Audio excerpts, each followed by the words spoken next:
नमस्कार। आज हम एक ऐसी सच्ची कहानी का विश्लेषण करने जा रहे हैं जो किसी हॉलीवुड साई-फाई थ्रिलर जैसी लगती है, पर बिल्कुल सच है। जरा सोचिए, एक इंसान अंतरिक्ष में तैर रहा है और तभी उसका अपना देश ही गायब हो जाए। सुनकर अजीब लगा ना?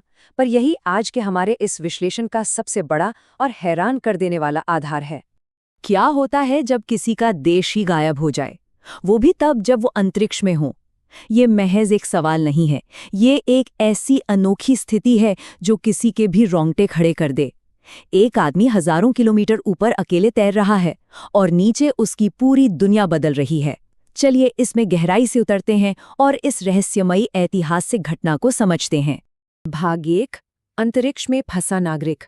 बात है 1991 की, जब सर्गेई क्रिकलेव ने अपनी उड़ान भरी। ऊपर स्पेस का वो गहरा शांत सन्नाटा था और नीचे धरती पर एक पूरा तूफान आने को तैयार था। क्रिकलेव को एक बेहद अहम मिशन पर भेजा गया था। वो सोवियत यूनियन के झंडे तले बिल्कुल सुरक्षित तरीके से अपनी ऑर्बिट में पहुंच गए थे। सब कुछ बिल्कुल प्लान के मुताबिक चल रहा था, पर उन्हें इस बात का थोड़ा सा भी अंदाजा नहीं था कि जिस धरती को, जिस देश को उन्होंने पीछे छोड़ा है, वो हमेशा के लिए बदलने वाला है। एक ऐसी भो राजनीतिक उथल-पुथल मचने वाली थी जिसकी किसी ने कल्पना भी नहीं की थी। भाग 2, 1991, सोवियत का पतन। आइए आगे बढ़ते हैं और देखते हैं कि ये स्थिति कैसे आगे बढ़ी और कितनी तेजी से धरती का नजारा बदल गया। धरती पर अचानक से एक भयानक राजनीतिक भूचाल आ गया। दशकों पुराना दुनिया का सबसे शक्तिशाली सोवियत यूनियन पूरी तरह से टूट गया। ये सब इतनी तेजी से हुआ कि मानो रातों रात दुनिया का नया नक्शा खींच दिया गया हो। जो देश कल तक एक महाशक्ति था, वो देखते ही देखते पूरी तरह से बिखर चुका था।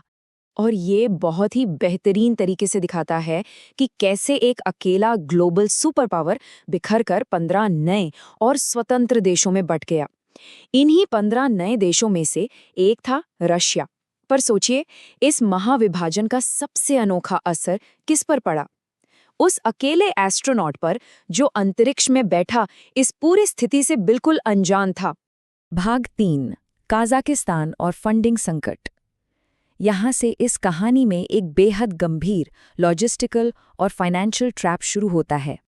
अब इस स्लाइड की सबसे दिलचस्प बात यह है कि इसने एक बहुत बड़ा भौगोलिक संकट खड़ा कर दिया।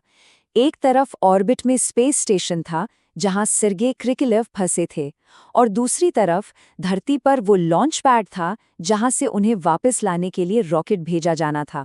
परेशानी क्या थी?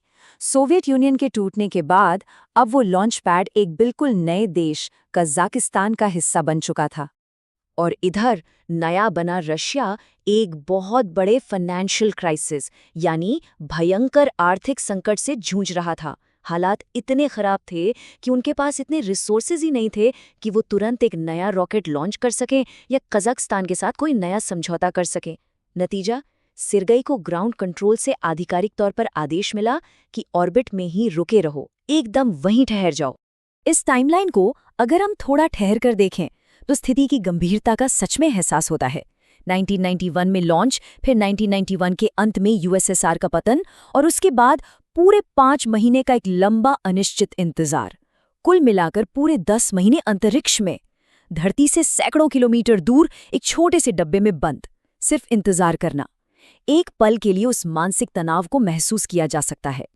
तो इसमें सबसे अहम बात यह है कि इस महासंकट का एक बहुत बड़ा मानवीय पहलू भी था।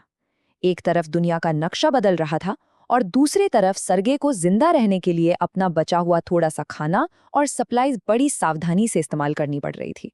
भविष्य का कुछ पता नहीं था, कब वापसी होगी कोई नहीं जानता था।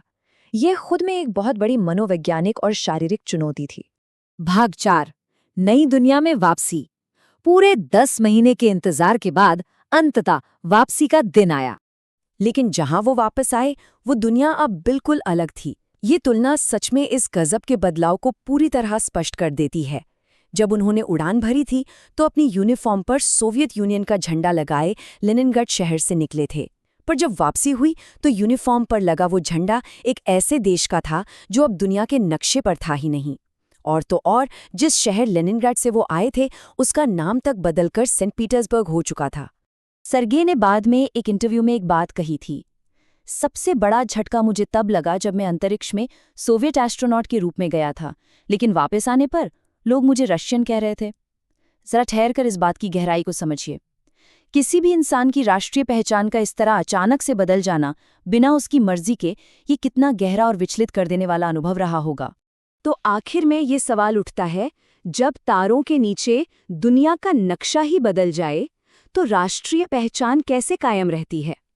आज के इस विश्लेषण ने हमें सिर्फ एक अंतरिक्ष मिशन के बारे में नहीं बताया, बल्कि ये दिखाया कि हमारी दुनिया की सीमाएं कितनी कच्ची हैं और उसके मुकाबले इंसानी जज्बा कितना मजबूत।